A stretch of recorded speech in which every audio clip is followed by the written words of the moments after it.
前段时间看到博主旗舰锐评汪小菲的一段话，你别看汪小菲现在暴跳如雷泪如雨下的，其实他爽翻了，他的存在感还真不是搞什么企业，就是给女人花钱。他喜欢看女人为他生气，被他勾动情绪，然后一个大嘴巴子抽他脸上，我靠，他就好了，心里甜甜的，然后开始签协议，签爱情保证，然后流泪发微博，在朋友群里当着众人跪下，夫妻一场，爱过不伤害喽，好好的，老公一定会好好疼爱你的，放心吧。但是呢，如果别人不伤害他，他就寂寞如雪，又开始蹦蹦哒哒，嘴上说的是女人消耗他，其实呢，他不被女人折腾就觉得自己不配活着。所以和他有过亲密关系的女性也都明白，对这个人好的方式不是陪他岁月静悄，而是让他上蹿下跳。当时看到这段话我都惊呆了，我靠，这不就是我吗？大家好，我是基德。前段时间经常看到有评论说，基德你变了，现在发的视频都是什么东西，根本看不懂。当时看完我汗如雨下。一个 UP 最害怕的事情就是被老观众指责他变了，这个时候一种包含抛妻弃子、有钱就变坏、背叛兄弟和家人在内的复杂愧疚感就会扑面而来，手足无措，你懂吧？啊，我以前视频是什么样的？是我的深度降低了吗？是我的风格变了吗？我不好笑了吗？大家不爱我了吗？我到底是什么样的？大家到底喜欢我什么？问题是，那我又能怎么办嘛？我现在就这样啊！你不喜欢，那分手啊！你去看别的 UP 啊，别人年轻、体育生，长得又帅又幽默，会拍不要笑挑战，还是百大，我比不了。你去看嘛，我没有不让你看吧？是我过气了，人老珠黄了，喜欢讲大道理，你不喜欢也正常啊，我理解，好聚好散吧。你走，取关吧。幸亏咱俩没领证，领了证我耽误你一辈子。真取关啊？那以后你在首页看到我的视频还会点进来看吗？拉黑我觉得没有必要，还可以做朋友啊，总会再见的吧。暂时分开一段时间，我觉得可以接受，都冷静一下好吧。你的世界以后没有我了，没关系，你要好好的，多看美食区视频，把自己照顾好。你别走，不要取关，你别走，没有你我怎么活？我开玩笑的，你别走。我现在就要做好玩的视频，我要回到以前的样子，你别走好不好？我现在就写爱情系列第2期。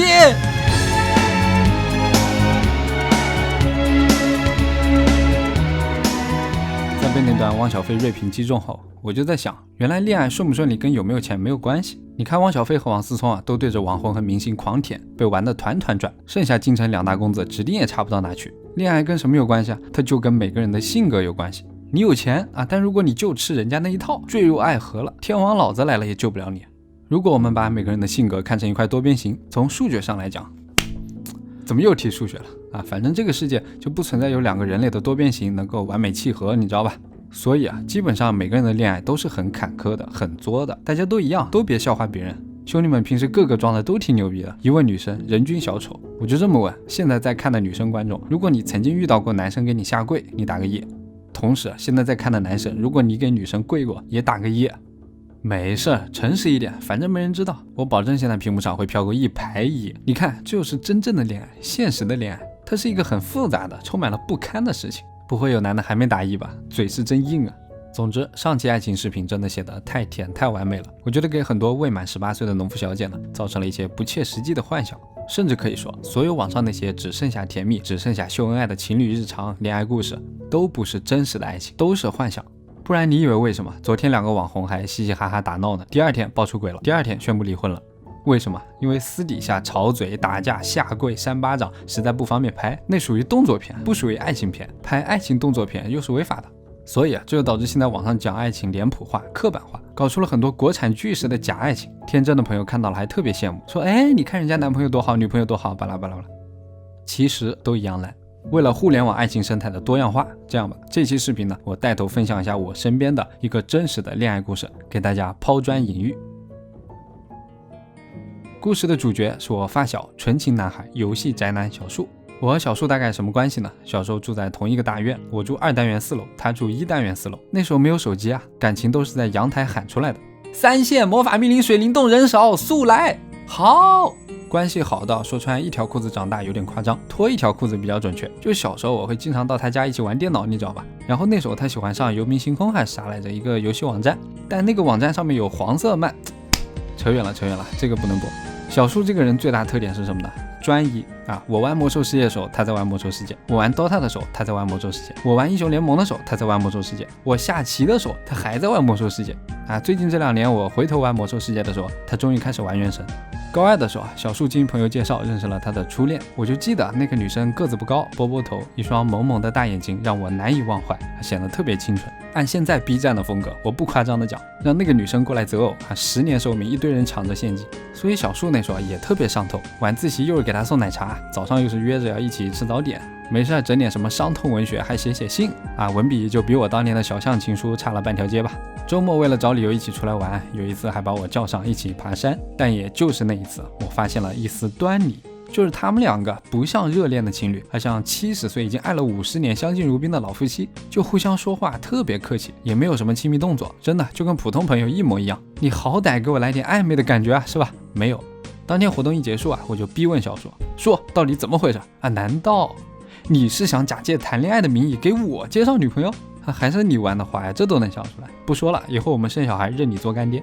小树说，你怎么不去死啊？我们是真心相爱的，就是什么？就是他性格比较保守，比较害羞，平时比较抗拒那种亲密动作。那天晚上，小树是越说声音越小，越说越沉默。他们当时已经确定恋爱关系3个星期了，连手都没牵过。之前晚自习下课，小树在送他回家路上尝试过搭肩膀，被无情晃开。过了2天呢，小树看聊得开心，又壮着胆子往上搭，直接被严肃警告，后来再也不敢造次。小树说，我现在甚至有点怕他，有点 PTSD， 平时相处的时候总担心，有没有做什么冒犯的动作，别又把气氛搞僵了，显得我不尊重人似的。小树就问我，谈恋爱这个情况正常吗？我说，这种事情吧，还是丰俭由人，只要你喜欢，你接受，那就正常。小树说，你呢？如果是我的话，大概已经分了，不会有后续。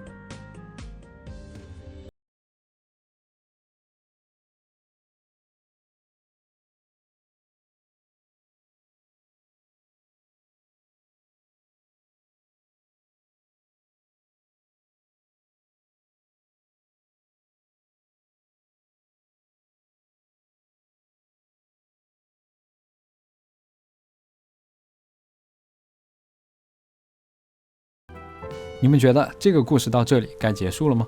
也没有，大概1年多前，当我在小树的订婚宴上再次见到他，他身边已经换了一个人，再也没有水汪汪的大眼睛，而是2瓣温柔热情的月牙。用我习惯的事物举例，就是尾部拍的南环星云中间那片恬静的湖泊突然开始星爆，本来垂死的恒星却迸发出无比耀眼的生命力，以侵略的方式开始创造一个崭新的星系。那是多么不可思议！你们不在现场，完全无法理解我当时看到那个女孩热情地招呼客人，甜甜地跟她妈说悄悄话，最后坐在她身边对我说，听说你们是发小，她跟我讲了很多你们以前的事儿。当时我的感受。订婚宴结束后的那晚，小树喝多了，走在街上意气风发。等我们走进路边排档的包厢，面对质问，他却直接瘫软在我怀里，哭得像条狗。他说，我一直以为只要我喜欢他就能走到最后，别的都不重要。从高中到大学到工作，我不断适应，不断改变自己，不断觉得说这样也挺好。没想到，我感觉好对不起他。我说能不能具体一点，到底是为什么分手的？你这样我很急呀。小树说，我们工作之后谈了好几年，也逐渐走到见家长谈婚论嫁那一步了，但他的性格遇到必须要处理更复杂的家庭关系这个人生环节的时候，还是很难适应。简单来讲，他是那种从小到大非常抗拒跟亲戚客套交流的人，甚至长大后跟父母也不怎么说话，就自己的事儿从来不跟家里人说，家里人讲什么他就进房间躲着那种。所以很自然，他对我父母这边也很冷淡。一开始见了几次每次回家我们都吵架，他说很烦，我说家长都这样，偶尔见一下也没办法。后来逢年过节什么的，他就干脆拒绝不去了。平时我妈有时候想来看我什么的，他也会躲出去。搞多了以后，我就只能找借口不让我妈过来。我妈问我怎么回事，我也不好明说。往后的2年，他就再也没和我父母见过一面。平时偶尔我一个人回家陪父母吃顿饭过年的时候我就到他家去。渐渐的，我父母也懂了。我解释说，真没什么矛盾，他性格就这样，互相尊重吧。慢慢我父母不管是情愿还是不情愿，也只能选择接受现实。因为我在家话语权还挺强的嘛，就只家里一起吃饭的时候大家都不提，就像没有这个人一样。我自己对这方面其实不是很传统，我跟他一直说的是，我尊重你的生活方式，不会勉强你，强迫你怎么做。过年走亲戚什么的，你不想搞那就不搞我跟家里那边也就淡一点，父母那边我会去说服。听完这个我问，然后呢，你们最后因为这个还是没结婚？小树说，也不是，算是其中一个点吧。也因为他这种性格，从学校毕业几年后，渐渐就没有什么能交流的朋友了，只有一个关系还不错的，在别的城市，很少约出来玩。所以一个我觉得很大的问题就是，渐渐的他的生活就变得只有我。怎么说呢？如果他就喜欢一个人待着，就喜欢宅，这也不是什么不能接受的事情啊。但既然你选择恋爱，选择组建家庭，终究还是有一些社交避免不了。我有2个朋友，工作之后一起玩的比较多，偶尔会组织一下家庭聚餐，都带着各自女朋友什么的。我感觉大家是比较熟了，然后就约过2、3次一起出远门旅游。我跟他是每次都吵架，他觉得有外人在不舒服，抗拒外人。有一次都不知道什么情况，刚才在车上还好好的，一到酒店行李箱都不拿，一个人往外走，我就跟在后面追啊，追，一路走一路哄。到了吃饭时间，朋友打电话过来问，怎么消失了？我只好说他身体有点不舒服啊，你们吃，不用管我们。甚至那次行程玩到一半，他越来越不开心，怨气越来越大，要一个人换地方玩，我只能陪他走啊，改机票，改酒店。朋友都不知道发生了什么，我只能打马虎眼糊弄过去。那天晚上，小树就这样趴在桌上，一边回忆一边哀嚎。听了半天，我也只能赔上一声叹息，感叹恋爱时期因为喜欢留下的隐忍，因为喜欢所有的掩盖，日后在生活中都要变本加厉的换。小树从小到大，长到20多岁，就恋爱过这么一次，爱得无比努力，爱得倾尽全力，最后彻底崩溃，崩溃的彻底。小树最后和他分手的点，平常到就像一次普通的离家上班，没有吵，没有闹。在几次矛盾中，两人都提到分居这个词后，在两人那段时间工作都很忙，累到连架都不想吵后，小树收拾好行李，在外面重新租了一个房子。没有谁先低头找对方求和的桥段，可能都在等吧。小树等着等着，忙着忙着，就再也没有回去。我说，那你后悔过吗？现在这个怎么样？小树说，完全不一样，甚至是完全相反。我们是同事，关系确定的很快，同居的很快，婚定的也很快。他会在我下班后给我泡咖啡，组织他的朋友和我的朋友一起野餐、桌游，一起出去玩。他会在我过生日那晚端出一个蛋糕给我点蜡烛，拍着手给我唱生日歌，然后在背后抱着我逼我许愿。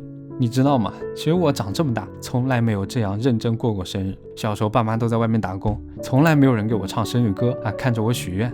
我说不会吧，真的假的？小树说，和他在一起之后，我遇到了很多人生第一次，可能对你们来说很平常，但是我从来没有体验过。我说，那你初恋现在怎么样了？后来联系过吗？小树说没有。其实不用问，因为多年的熟悉让他猜也能猜得到他在过着怎样的生活。他心里一直存在着一种隐约的愧疚，曾经想过要保护他一辈子，让他可以不用考虑外面的干扰，自由自在地过自己想要的生活，但现在已经完全做不到了。所以他没有胆量，没有勇气再去联系，去关心。小树说，你刚才问我有没有后悔，刚分居的时候其实会担心，想着他一个人能不能照顾好自己，也有想过只要他主动联系，就那样生活下去也挺好。他单纯的很倔强，又孤僻的很可爱，有担心，有继续走的勇气，但唯独没有后悔。我很感激能遇到现在的他，感谢他和我一起走后面的路。那天等我回家时已经很晚，回家路上，我想爱情这件事儿还蛮复杂，每个人都有自己的不堪。在我觉得爱是什么后面，小树大概会填性格合拍。在对爱情的理解上，花好月圆终是梦，白首相伴路几重。可能因为网络现在让人羡慕的模范情侣很多，大家愿意相信只要门当户对，颜值绝配，他们的爱情就一定像演出来的那么美。但其实每对情侣回归到具体的生活场景，都充满矛盾和不堪。快到家时已经凌晨2点，我没忍住给女朋友打电话，我说，你能相信小树竟然跟他女朋友分手了吗？真没想到啊，为什么我们俩就这么恩爱啊？你看看几点了，这么晚回来了还给我打电话，我不睡觉的。